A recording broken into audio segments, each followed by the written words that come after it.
दोस्तों आज मैं एक्सप्लेन करने वाला हूँ साल 2023 में आई एक सच्ची घटना पर आधारित फिल्म द एविस को।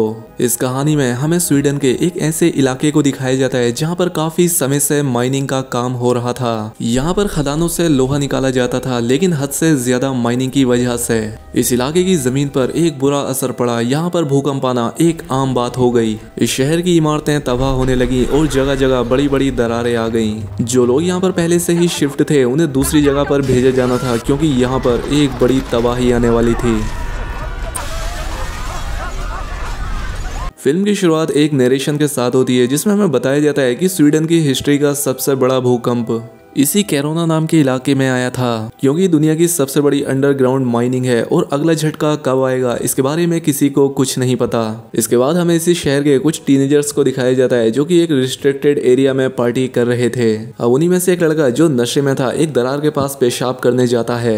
उसके दो दोस्त उसे वहां पर जाने से मना कर रहे होते हैं, लेकिन जब वो नहीं मानता तो वो दोनों उसे लेने के लिए जाते हैं। लेकिन तभी वहां पर एक बड़ी सी दरार में वो दोनों गिर जाते हैं और जब ये लड़का उन्हें चेक करता है तो ये भी दरार में गिर जाता है।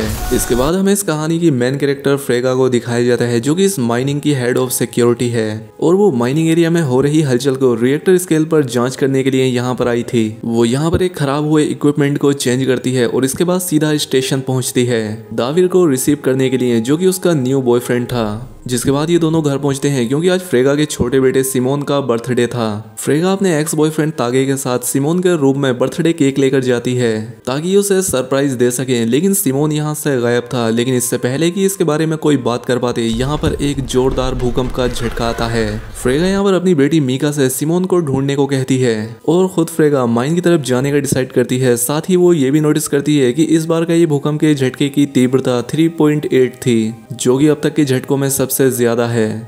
घर से बाहर आने के बाद फ्रेगा नोटिस करती है कि इस इलाके में जो एक पेट डॉग था वो इस इलाके को तेजी से छोड़कर यहाँ से भाग रहा है, जैसे कि वो जान गया हो कि इस इलाके में कुछ बुरा होने वाला है।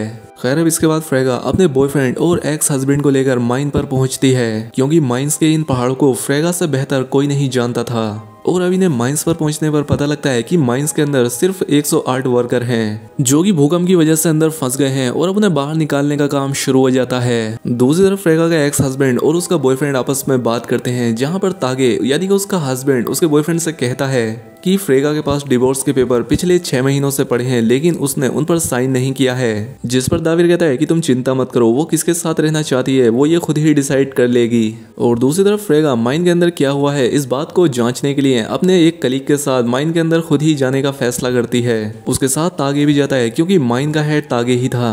खैर अब ये लोग ड्राइव करने लगते हैं और ड्राइव करने के कुछ देर के बाद ही ये लोग कैरोना शहर में बने इस माइन के 520 मीटर अंदर पहुंच जाते हैं। अब यहाँ आकर फ्रेगा पहाड़ों की जांच करने लगती है ताकि उससे पता लग सके कि यहाँ पर कितना नुकसान हुआ है। अब ये चारों धीरे धीरे आगे बढ़ने लगते हैं और फिलहाल यहाँ के काम को भी रोक दिया गया था। खुदाई बस यहीं तक की गई थी। फ्रेगा आसपास के पत्थरों का जायजा लेती है। वो अपनी हथौड़ी एक जगह पर मारती है क्योंकि आवाज से ऐसा लग रहा था जैसे वो जगह खोखली हो, और उसका अंदाजा सही होता है क्योंकि वहाँ के पत्थर टूट जाते हैं। अच्छी बात यह होती है कि इन्हें कुछ नहीं होता, लेकिन अब इनके सामने थी 2 किलोमीटर तक फैली एक खाली जगह। ये देखकर ये सब काफी डर जाते हैं कि ये खाली जगह शहर के एकदम नीचे है, जिसका मतलब ये था कि आसपास अभी तक जितनी भी खुदाई हुई है उसने नीचे की जमीन को इतना कमजोर बना दिया है कि किसी भी वक्त पूरे का पूरा शहर जमीन में धंस सकता है। फ्रेगा यहाँ पर फैसला करती है कि हमें जल्द से जल्द इस बारे में बाहर के लोगों को बताना होगा।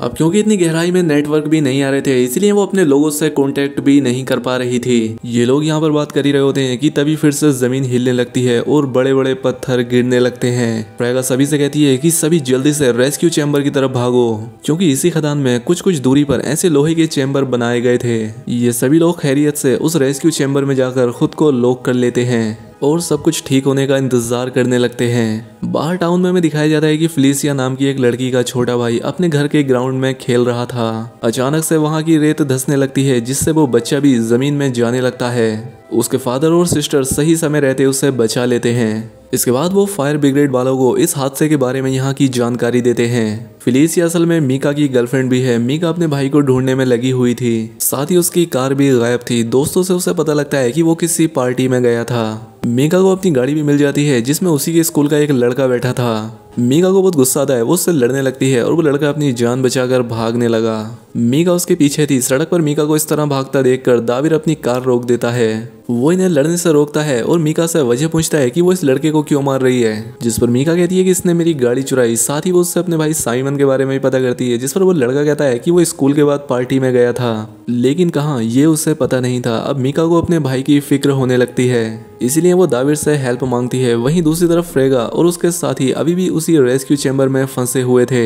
जब आवाजें आना बंद हो जाती हैं तो ये सभी लोग बाहर निकलते हैं उसी रास्ते से जहां से ये अंदर आए थे, लेकिन मलबे की वजह से वो पूरी तरह से बंद हो चुका था। और बुरी बात यह थी कि बाहर किसी को भी पता नहीं था कि ये अंदर हैं। इसलिए फ्रेगा इन्हें सलाह देती है कि हमें पुरानी सीढ़ियों की मदद से बाहर निकलना चाहिए, जिन्हें कि पिछले 10 सालों से किसी ने भी यूज नहीं किया था। तागे को अंदर डर लग रहा था और वो सीढ़ियां उस जगह पर थीं जहां से छोटी छोटी गलियां थीं, लेकिन कोई और रास्ता भी नहीं था। साथ ही उन झटकों की वजह से उन पतले रास्तों पर भी कुछ पत्थर गिर गए थे, जहाँ से निकलना बहुत मुश्किल था। खैर अब पहले फ्रेगा जाती है, जिसके बाद तागे का नंबर था, लेकिन उसे इसमें डर लग रहा था। अब किसी तरह से फ्रेगा और एंजेला उसे राजी करते हैं, लेकिन ये बहुत डर जाता है और वहीं पर बेहोश हो जाता है। लेकिन फ्रेगा उसे वहां से किसी तरह से निकाल लेती है, जिसके बाद फ्रेगा का एक और साथी वहां से निकलता है। लेकिन जब एंजेला निकल रही होती है तो फिर से झटके आ जाते हैं, जिस वजह से बड़े बड़े पत्थर उस पर गिर जाते हैं और इनके सामने ही उसकी जान चली जाती है। ये देखकर इन्हें बहुत दुख होता है, लेकिन ये कुछ कर नहीं सकते थे, बल्कि ये भी मारे जाते अगर ये सही समय पर बाहर ना निकलते तो। उन सीढ़ियों का इस्तेमाल करके ये 3 लोग जिंदा और सही सलामत बाहर निकल आते हैं। अब नेटवर्क मिलते ही फ्रेगा सबसे पहले अपनी बेटी मीका को कॉल करके उसे सावधान करती है। वो कहती है बेटा जितनी जल्दी हो सके शहर से दूर चली जाओ, क्योंकि ये शहर धंसने वाला है। फ्रेगा हेड ऑफ डिपार्टमेंट को समझाती है कि हमें जल्द से जल्द यहाँ से लोगों को निकालना होगा। नीचे से जमीन खोखली हो गई है और जल्द ही ये शहर धंसने वाला है, टाइम ज्यादा नहीं है। वहीं दूसरी तरफ मीका दाविर के साथ उस जगह पर जाती है जहां मूवी की शुरुआत में उन टीनेजर्स को दिखाया गया था। यहाँ पर इन्हें कुछ सेल फोन्स मिलते हैं, लेकिन वो बच्चे नहीं। ये लोग भी समझ जाते हैं कि शायद इस दरार में कुछ लोग गिरकर मर गए हैं और हो सकता है कि इसमें मीका का भाई साइमन भी हो, लेकिन फिर भी उसे उम्मीद थी कि शायद वो यहाँ ना आया हो। और अब इसलिए ये लोग सीधा शहर की तरफ जाने लगते हैं, क्योंकि मीका को अपनी फ्रेंड फिलिशिया को भी बचाना था। फ्रेगा और टागे भी बाहर आ गए थे और अब शहर में रहने वाले सभी लोगों के फोन पर एक अलर्ट भेज दिया जाता है कि तुरंत ही इस इलाके को खाली कर दिया जाए। अब सायरन बजने लगे थे। लोग अचानक से इस तरह के हालात के लिए तैयार नहीं थे, इसीलिए वो घबरा जाते हैं। अब क्योंकि साइमन अभी तक नहीं मिला था, इसीलिए टागे और फ्रेगा भीड़ में उसे ढूंढने के लिए निकल जाते हैं। दूसरी तरफ मीका फिलिशिया और उसकी माँ को लेने के लिए स्टोर पहुंच गई थी।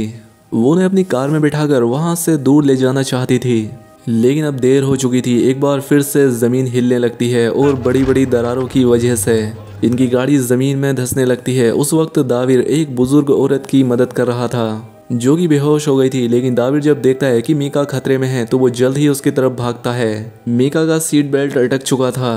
अब दाविर फिलिशिया और उसकी माँ की मदद करने के बाद मीका को निकालने आता है। ये उस सीट बेल्ट को काटकर जल्दी से उस गड्ढे से बाहर निकलते हैं। बहुत सारे लोग उन बड़ी बड़ी दरारों में गिरकर अपनी जान गंवा रहे थे।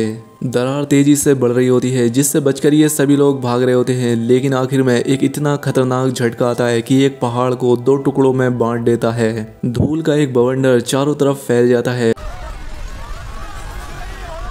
और जब ये लोग बाहर आते हैं तो पता चलता है कि फिलिशिया की भी मौत हो चुकी है। हालात थोड़ा ठीक होने के बाद सभी जख्मियों को एक हॉस्पिटल में लाया जाता है, लेकिन फ्रेगा को अभी भी अपना बेटा नहीं मिला था और वो उसे बाहर मरने के लिए नहीं छोड़ सकती थी। तभी यहाँ पर एक जख्मी लड़की जो कि उसी स्कूल में पढ़ती थी जहाँ साइमन पढ़ता था, वो फ्रेगा से कहती है कि साइमन स्कूल में ही था।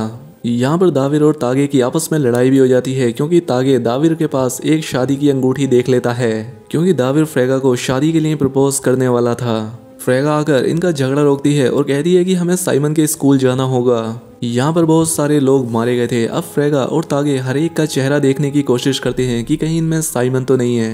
अब साइमन इन्हें नीचे के फ्लोर पर मिल जाता है जहाँ की छत टूट चुकी थी और ये बिल्डिंग इतनी कमजोर थी कि इन्हें बड़ी ही सावधानी से कदम रखना था, क्योंकि साइमन जिंदा तो था लेकिन वो एक ऐसी जगह पर फंसा था जहाँ पर वो खुद से नहीं निकल सकता था। यहाँ पर एक जख्मी लड़की भी थी जो कि काफी जख्मी थी, वो मदद मांग रही थी। अब इसलिए फ्रेगा साइमन को बचाने के लिए खुद रस्सी बांधती है और दाविर और तागे उस लड़की की मदद करते हैं। लेकिन जब फ्रेगा साइमन को बचाने के लिए उसकी तरफ रस्सी से जाती है तो लोहे का एक रोड उसके पैर में चला जाता है। अब साइमन भी इतनी आसानी से उस तक नहीं पहुंच सकता था और फ्रेगा का हाल बुरा था, किसी को तो ये रस्सी पकड़नी ही थी।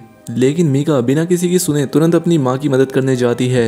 फ्रेगा का पैर दोनों भाई बहन मिलकर निकाल लेते हैं, जिसके बाद उसे ऊपर खींच लिया जाता है, साथ ही साइमन को भी। लेकिन जब मीका ऊपर आ रही थी तो वो गिरने लगती है, क्योंकि जिस वायर से वो लटक रही थी वो टूटने वाला था। अब तागे उस वायर को पकड़ लेता है ताकि मीका को कुछ समय मिल सके, क्योंकि उस वक्त रस्सी ऊपर थी।